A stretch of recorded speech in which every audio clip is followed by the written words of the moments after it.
इसलिए भगवान ने कहा भी कि अगर यदि तुम गाय को आगे करके नहीं आते ना तो आज इंद्र पद जाता तुम्हारा, बर्खास्त हो जाते।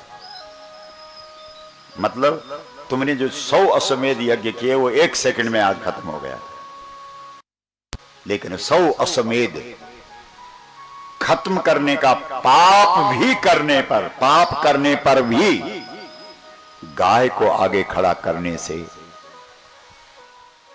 उस पाप से तुम्हें मुक्ति मिल जाती है। कितनी बड़ी बात है।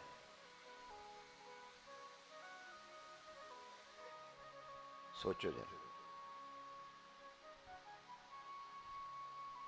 श्री कृष्णाय,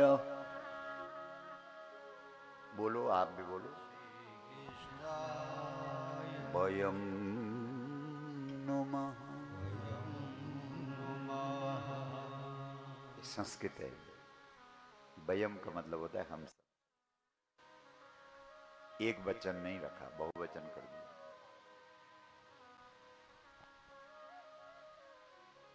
व्यक्तिगत स्वार्थ नहीं रखा, परमार्थ कर दिया। किसी बात को व्यक्तिगत नहीं रखा, सामूहिक बना दिया।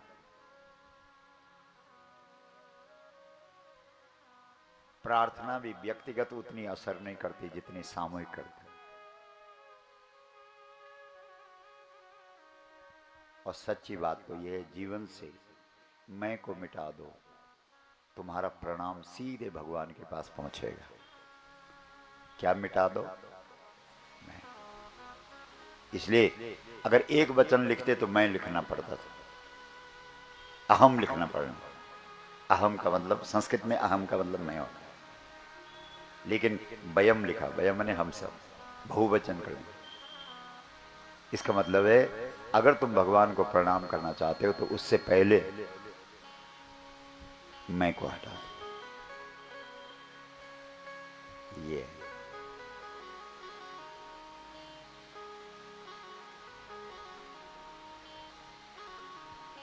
इस जगत के रचयिता, इस जगत के पालन करता, इस जगत को समेटने वाले ऐसे जो हमारे भगवान हैं, गाय वाले भगवान, हम भी गाय वाले बन करके उसको प्रणाम करते हैं। हाँ, हम भी बोलो गाय वाले बन के उसको प्रणाम करते हैं। क्या कमाल है नहीं? श्रीमद् भागवत का तो एक ही श्लोक समझ में आ जाए, लिखा भी है भागवत की महात्मा। एक श्लोक की बात छोड़ो, श्लोकार्धम हुआ, इतने में भी व्यास जी को संतोष नहीं हुआ। फिर कहा कि श्लोक पादम हुआ। आधा श्लोक की बात छोड़ो, आधा का आधा भी तुम्हारी समझ में आ जाए, अपने आप भी तर जाओगे, और जिसको याद करके इस श्लोक को गाओगे वो भी तर जाएगा। 18,000 की तो जरूरत ही नहीं, एक ही समझ में, एक नहीं आधा नहीं, आधा नहीं, आधा का आधा भी समझ में आ जाए, अपने आप भी तरोगे और दूसरे को भी तार दोगे।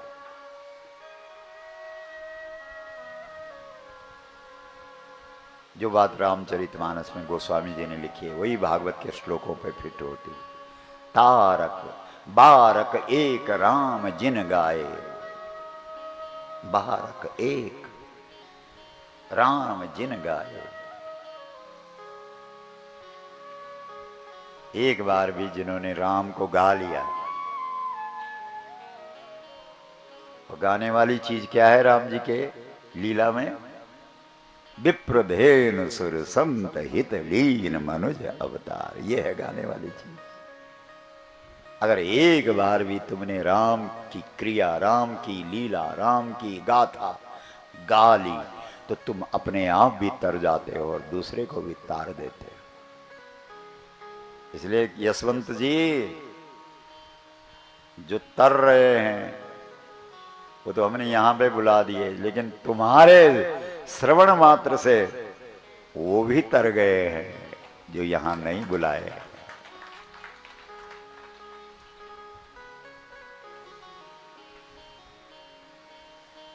ये विशिष्ट है। यम प्रव्रजन्तमनुपेत मपेत कृत्यम द्वैपायनो विरह का तर आ जुहा पुत्रेति तन्मयतया तरबोभिनेदु तं सर्वभूत हृदयं मुनिमातोषि।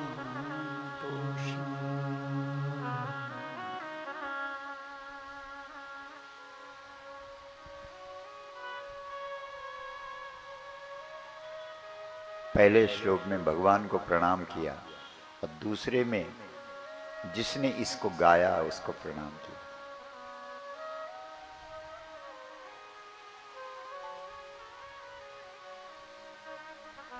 जिसने इसको सुनाया उसको प्रणाम किया। पर वो कैसा है, कौन इसे गा सकता है, वो इस श्लोक में बातें आ गई।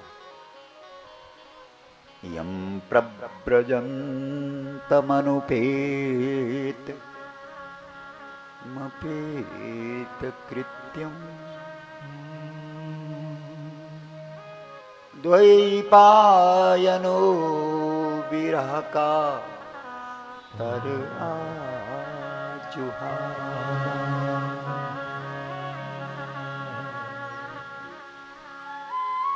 पुत्र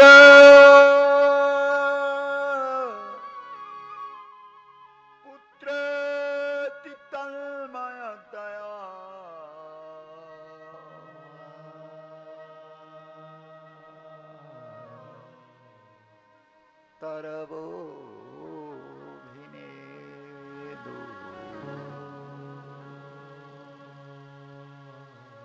तं सर्वभूतहृदयं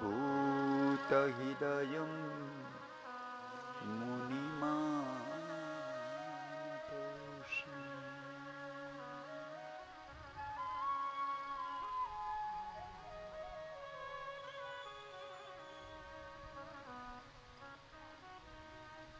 जिसका कोई घर ही नहीं है,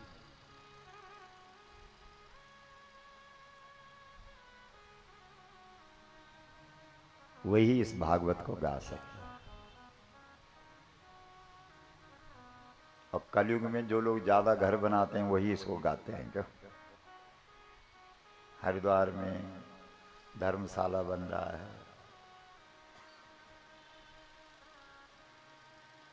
जरूर आप लोग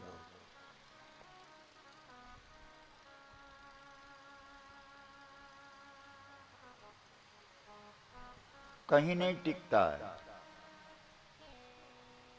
जो और कहीं नहीं टिकता है वही भागवत में टिक जाता है।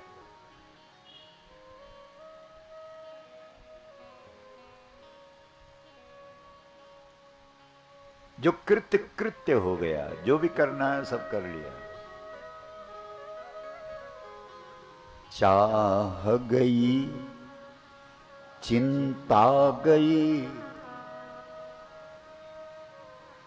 मनुआ बेपरवाह, जिसको कछु न चाहिए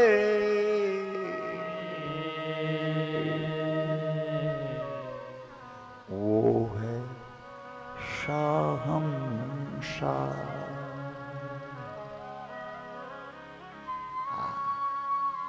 ऐसी स्थिति हो जाए भगवान। क्यों? अब प्रभु कृपा करहु यही भांति,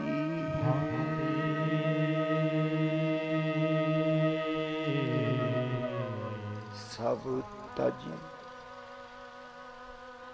भजन करहु दिन राते।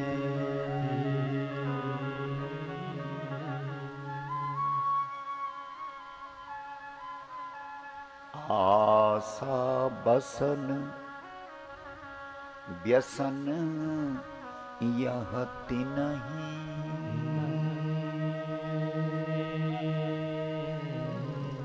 रघुपति चरित होत नित सुनहि।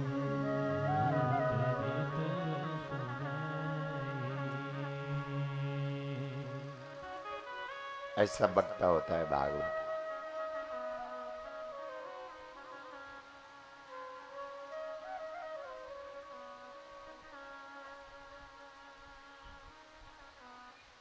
इसलिए सच्ची बात तो ये है कि भागवत वही बोल सकता है जो घर परिवार बाल बच्चा कुछ ना, कोई जिम्मेदारी नहीं।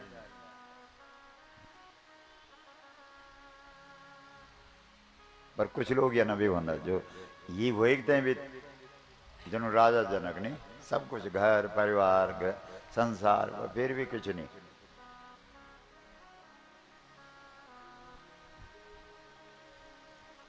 दोई पायनो